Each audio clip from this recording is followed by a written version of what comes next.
Hello बच्चों, कैसे हैं आप। स्टोरी चैनल में मैं आपका फिर से स्वागत करती हूँ। आज मैं बीरबल की स्टोरी लाई हूँ। एक समय की बात है। अकबर बादशाह शिकार खेलने के लिए गया और शिकार खेलने के लिए जब वो जंगल में गया तो जंगल में पहुंचने के बाद वो रास्ता भटक गया। उसके साथ उसके 4 साथी गए थे और वो चारों साथी भी उसकी बहुत सहायता करने के बावजूद भी रास्ते को नहीं ढूंढ पा रहे थे। शिकार भी उस दिन मिला नहीं। अकबर बहुत परेशान हुआ। आज हम यहाँ शिकार के लिए क्यों आए, यहाँ तो हमें कुछ नहीं मिला, उल्टे हम रास्ता भटक गए। वो इसी चिंता में थे, इधर उधर देख रहे थे, चारों दिशाओं में अपने घोड़े दौड़ा रहे थे। जंगल घना था, रास्ता नहीं मिल रहा था, परंतु उन्होंने अपना हौसला बना के रखा। उन्होंने सोचा कोई ना कोई रास्ता निकलेगा। उन्होंने अपने सबसे विश्वास पात्र साथी शेर सिंह से कहा कि आज का दिन तो बहुत खराब बीता, कोई रास्ता भी नहीं दिखाई पड़ रहा और शिकार भी नहीं मिला, हम अपने आगरा कैसे पहुंचेंगे। और इसी उधेड़ बुन में वो सोच ही रहा था कि उसे एक किशोर लड़का दिखाई पड़ा और उसको जब देखने के बाद राजा को थोड़ा सा अंदर से आत्मविश्वास आया कि अरे, लगता है ये यहीं का रहने वाला है, इसे रास्तों का ज्ञान होगा। और उसने उसे अपने पास बुलाया कि बेटे, तुम मेरे पास आओ और मुझे तुमसे कुछ पूछना है। वो लड़का राजा के पास गया और बोला, हुजूर नमस्कार, बताइए मैं आपकी क्या सहायता कर सकता हूँ। उसने कहा कि देखो, मुझे आगरा जाना है और इनमें से कौन सा रास्ता आगरा जाता है, हमें बताइए। वो लड़का थोड़ा विनोद प्रिय था। उसने कहा, हुजूर रास्ते तो कहीं आते जाते नहीं। अकबर को उसकी बात अच्छी लगी, परंतु उस समय उसे आगरा जाने की जल्दी थी। उसने कहा, देखो भाई, तुम मुझे आगरा जाने का रास्ता बताओ और मुझे तुम्हारा ये विनोदी स्वभाव बहुत अच्छा लगा। उस लड़के ने हंस करके आगरा जाने वाला रास्ता बता दिया कि इस रास्ते से आप जाएं और आगरा पहुंच जाएंगे। अकबर को उसकी बातचीत, उसका सलीका बहुत अच्छा लगा।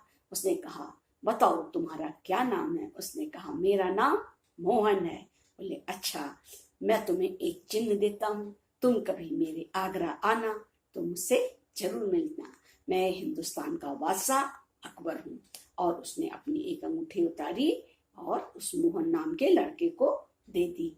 मोहन भी बहुत खुश हुआ, उनसे मिलकर के अपने घर चला गया और घर में जाकर घर वालों को अपना किस्सा सुनाया। उसके बाद कई वर्ष बीत गए। मोहन बड़ा हो गया, इस योग्य हो गया कि बाहर जाके खा कमा सके। उसने अपने घर वालों से कहा, मैं आगरा जाना चाहता हूँ, मुझे बादशाह ने कहा था कि तुम कभी आगरा आना और मुझसे मिलना। मैं अब आगरा जाऊंगा और अकबर से, बादशाह से मिलूंगा। उनके घर वालों ने अनुमति दे दी, हाँ तुम आगरा जा सकते हो और उनसे मिल सकते हो। अब क्या था, वो भी एक घोड़े पर बैठ करके आगरा के लिए प्रस्थान कर गया। और जब वो आगरा पहुंचा तो पता लगा करके किले में गया और जब किले के दरबार पर पहुंच गया तो द्वार पर उसे द्वारपाल ने रोका और कहा, तुम कौन हो और यहाँ क्यों आए हो। उसने कहा कि मेरा नाम मोहन है और मुझे अकबर बादशाह से मिलना है। तो दरबार ने कहा कि तुम अंदर नहीं जा सकते, मैं पहले जाकर के पता लगाता हूँ और आपके बारे में बताता हूँ। अगर बादशाह आपसे मिलने के लिए हाँ कहेंगे तभी तुम दरबार में जा सकते हो, अन्यथा तुम बाहर ही रहोगे। उसने कहा, ठीक है, मैं यही इंतजार करूंगा। और उसके बाद वो द्वारपाल अंदर जाकर के अकबर से बोला, बाहर कोई मोहन नाम का व्यक्ति खड़ा है और वो आपसे मिलना चाहता है। अकबर ने जब ये सुना तो उसने कहा कि हाँ, तुम उसे बुला लाओ, मैं उससे मिलूंगा। जब वो दरबार में पहुंचा तो उसने प्रणाम किया और कहा, बादशाह, आप कई साल पहले हमारे गांव आए थे जंगल में शिकार करने के लिए, आप रास्ता भटक गए थे, तब मैंने आपको रास्ता दिखाया था, मैं वही मोहन हूँ। आज मुझे आपसे मिलने का मन किया तो मैं आपके वहां चला आया। तो बादशाह ने उसकी बात सुनी और फिर से याद आया कि हाँ, मैं मोहन से मिला था। और उसने अपनी अंगूठी भी दिखा दी कि देखिए, ये अंगूठी आपने पहचान के लिए हमें दी थी। अकबर पहचान की अंगूठी देख करके बहुत खुश हुआ।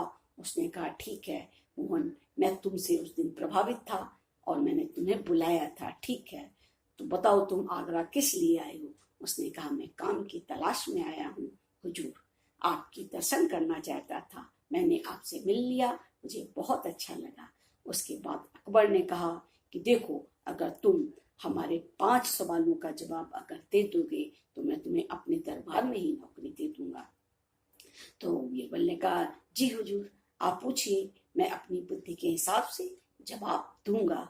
उसके बाद अकबर ने कहा अपने 5 जो पहले से नियुक्त उसके मंत्री सलाहकार थे कि एक एक सवाल सब लोग बीरबल से पूछो, जबकि पहले उसका नाम बीरबल नहीं था, मोहन था, कि मोहन से पूछो। और फिर सब लोगों ने कहा ठीक है हुजूर, जैसी आपकी आज्ञा। तो सबसे पहले शेर सिंह ने सवाल पूछा, बताओ मोहन कि ऐसी के 2 पड़ोसियों का नाम बताओ जो आपस में एक दूसरे को देख नहीं सकते। ये प्रश्न सुनकर के सभा में बैठे हुए सब लोग अवाक रह गए। अरे ये कैसा प्रश्न है, 2 पड़ोसी एक दूसरे को देख नहीं सकते। परंतु मोहन ने बड़ी बुद्धिमानी से जवाब दिया, हुजूर, आंखें, ये जो हमारी 2 आंखें हैं ये कभी भी एक दूसरे को देख नहीं सकते। और जैसे ही उसने ये जवाब दिया, सभा भवन में ताली बजने लगी, वाह वाह वाह, बहुत अच्छा जवाब, जहां बना, ये तो बहुत बुद्धिमान है। उसके बाद उसके बलबीर नाम के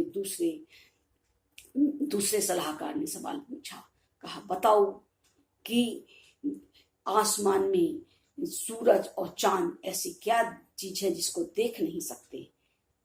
अब सब लोगों ने सोचा कि इसका जवाब तो ये नहीं दे सकता।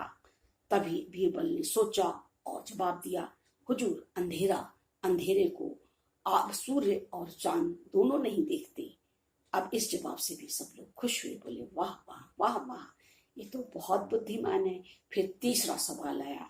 तीसरे सवाल के लिए पूछा, बताओ मौत को कौन हरा सकता है? ऐसा भी कोई है जो मौत को हरा सकता हो? मौत का किसी को डर है? नहीं है। उसने कहा, हाँ, जो मौत एक ऐसी चीज है जो सत्य है, जो सबको आती है, और मौत का डर सबको होता है, मौत से सब डरते हैं, मौत को कोई नहीं हरा सकता, ये सच है। और इस जवाब से भी सब लोग खुश हुए कि हाँ, मौत को टाला नहीं जा सकता। अब बीरबल से चौथे दरबारी ने सवाल पूछा, बताओ अगर ये कोई लाइन बड़ी है तो उसको छोटी कैसे करते हैं? तो बीरबल ने कहा, अरे ये तो बहुत ही सरल है। बोले, बताएं कैसे? बोले, इसको तो मुझे जवाब को मुंह से नहीं बताना होगा, आप मुझे चौक दीजिए, हम इसको लिख करके बताएंगे। तो उसने जैसे ही चाक लिया और एक बड़ी रेखा खींचती, उससे बड़ी रेखा खींचती, आप बताया कि देखो हुजूर, ये जो पहले वाली रेखा थी ये छोटी हो गई। सब लोगों ने उसकी बुद्धिमानी की बहुत तारीफ की, वाह वाह, ये तो बहुत बुद्धिमान है। फिर अब 4 सवाल तो हो चुके थे, 5वां सवाल के लिए सभा भवन में पूछा गया, अब कौन बीरबल से कोई सवाल पूछना चाहता वो पूछ ले। तो एक सवाल एक बूढ़े दरबार ने किया कि बताओ मृत्यु के बाद हमारा क्या ऐसा काम होता है जिससे हमें याद रखा जाता है, मृत्यु के बाद याद रखने योग्य क्या है? तो उसने कहा, हमारे काम ही ऐसे हैं जिन कामों को करते हैं जिनसे हमें यश मिलता है, और वो यश हमारे मरने के बाद में भी बना रहता है। तो मनुष्य के मरने के बाद उसका काम जाना जाता है। ये सवाल का जवाब भी सबको सटीक लगा, और फिर सब लोगों ने एक स्वर में कहा कि ये बहुत बुद्धिमान है महाराज, इसकी तो हमारे राज्य में बहुत आवश्यकता है। और अकबर भी उसके जवाब से बहुत खुश हुआ, इतना खुश, उसने कहा कि मैं तो तुमसे बहुत खुश हूँ, मुझे तो अब कोई प्रश्न ही नहीं पूछना, तुम हमारे आज से विशेष सलाहकार नियुक्त हुए, और तुम्हारा पद सभी दरबार में रह बैठने वाले से ऊंचा होगा, और तुम हमारे विशेष सलाहकार की तरह से जाने जाओगे। और आज से मैं तुम्हारा नाम मोहन से बदल करके बीरबल करता हूँ, और तुम अब रियाया में बीरबल के नाम से जाने जाओगे, और मैं तुम्हें एक रियासत भी उपहार में देता हूँ, तो उसके तुम राजा भी कहलाओगे, और तुम महाराजाधिराज की उपाधि से प्रजा में जाने जाओगे। सब लोग तुमसे अपनी समस्याओं का समाधान चाहेंगे, और तुम्हें बुद्धिमानी से उसका जवाब देना पड़ेगा, और हमारा भी मनोविनोद करना पड़ेगा। इस प्रकार मोहन बीरबल बन गया और अकबर का सबसे प्रिय और विश्वास पात्र मंत्री बना। बीरबल अकबर सदा साथ रहते थे और उनके कहे कहे, उनके चुटकुले, उनके किस्से जगत में बहुत प्रसिद्ध हुए। पहले तो वो सामान्य थे और फिर वो एक विशिष्ट व्यक्ति में अपनी योग्यता अनुसार बदल गए। तो बच्चों देखा ना, हमारी योग्यता हमें कहाँ से कहाँ ले जाती है। पहले वो एक सामान्य बालक के रूप में उन्हें मिले, मार्गदर्शन किया और थोड़ा सा मजाक किया कि ये रास्ता कहीं नहीं जाता, और उसके बाद अकबर ने उसे उसकी योग्यता के अनुसार ऊंचे पद पर पहुंचा दिया। तो बीरबल के बारे में आज बच्चों हमने आपको बताया और आपने जाना। वैसे तो बीरबल को सब उनके किस्सों के कारण जानते हैं, पर वो बीरबल कैसे बने ये मैंने आज आपको बताया। तो बच्चों, तुम्हें बीरबल के बारे में सुनकर के कैसा लगा तुम बताना, और तुम्हें हमारा ये चैनल पसंद आता है, तुम कहानियों को भी प्रेम से सुनते हो, लाइक और सब्सक्राइब करते हो, ये मुझे बहुत अच्छा लगता है। आप लगातार हमारे चैनल को लाइक करना, सब्सक्राइब करना, बेल आइकन को जरूर दबाना। हम फिर मिलेंगे एक नई कहानी के साथ। तब तक के लिए बच्चों बाय बाय बाय बाय।